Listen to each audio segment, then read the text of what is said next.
বীরভূমের রেজাল্ট হবে 11-0, হুঙ্কার অনুব্রতর। তৃণমূলের প্রার্থী ঘোষণার পর এমনটাই দাবি করলেন অনুব্রত মণ্ডল। তৃণমূল একাই পাবে 230 থেকে 235টি আসন, এমনটাই দাবি করেছেন কেষ্ট মণ্ডল। বীরভূমে খেলা শুরু, মন্তব্য অনুব্রত মণ্ডলের। তৃণমূল একাই পাবে 230 থেকে 235টি সিট। আরো বিস্তারিত জানাবো, আমাদের সঙ্গে ফোন লাইনে রয়েছে প্রতিনিধি মনা বীরবংশী। মনা, অনুব্রত মণ্ডল ঠিক কি বললেন? দেখো তসমিনা, আজকে বোলপুর শহরে একটি তৃণমূল কংগ্রেসের প্রতিবাদ মিছিল ছিল। মিছিলের বিষয়বস্তু ছিল রান্নার গ্যাসের দ্রব্য মূল্য বৃদ্ধি এবং মানুষ লাইনে দাঁড়িয়েও কিন্তু গ্যাস মিলছে না, এবং যার ব্যর্থতা কেন্দ্রীয় সরকারের দিকে তীর তৃণমূল কংগ্রেসের। এই বিষয়বস্তু নিয়ে আজকে বোলপুরে একটি মিছিল ছিল সামনে বিধানসভা নির্বাচনকে সামনে রেখে, এবং সেখানে দেখলাম যে অনুব্রত মণ্ডল বিশেষ করে গতকালকে তৃণমূলের শীর্ষ নেতৃত্ব প্রার্থী তালিকা ঘোষণার পর এই প্রথম অনুব্রত মণ্ডল সেই মিছিলে হাঁটলেন এবং সংবাদ মাধ্যমের মুখোমুখি হলেন বলা যেতে পারে। এবং তিনি পরিষ্কারভাবে বললেন যে এই যেভাবে গ্যাসের একটা আকার দেখা দিয়েছে, সাধারণ মানুষের গৃহস্থে আগুন, কার্যত মানুষ খাবে কি, তিনি পথে নেমেছেন এবং তিনি বলছেন এর প্রভাব আগামী এই যে নির্বাচন, সেই নির্বাচনে কিন্তু ভোট বাক্সে পড়বে। তিনি পরিষ্কারভাবে হুঙ্কার দিলেন যে বীরভূম জেলা বিরোধী শূন্য হবে।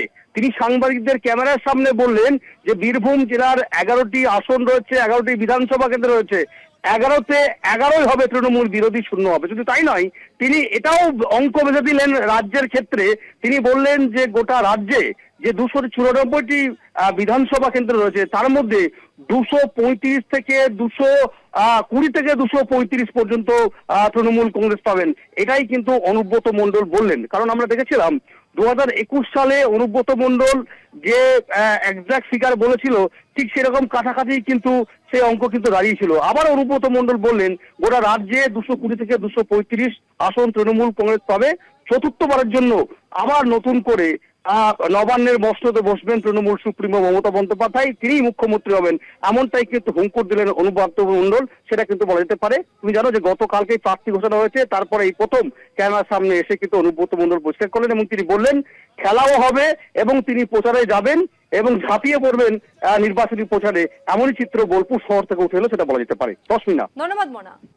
বীরভূমের রেজাল্ট হবে 11-0, এমনটাই হুঙ্কার দিলেন অনুব্রত মণ্ডল। গ্যাসের মূল্য বৃদ্ধির প্রতিবাদে অনুব্রত মণ্ডলের নেতৃত্বে একটি মিছিল হয় এবং সেখান থেকে রীতিমতো হুঙ্কার দিলেন তিনি।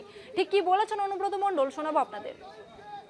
বীরভূম জেলায় 11টা সিটে 11টাই জয়লাভ হবে। পার্টির ক্যান্ডিডেট 11টাই জিতবে, 230 থেকে 235।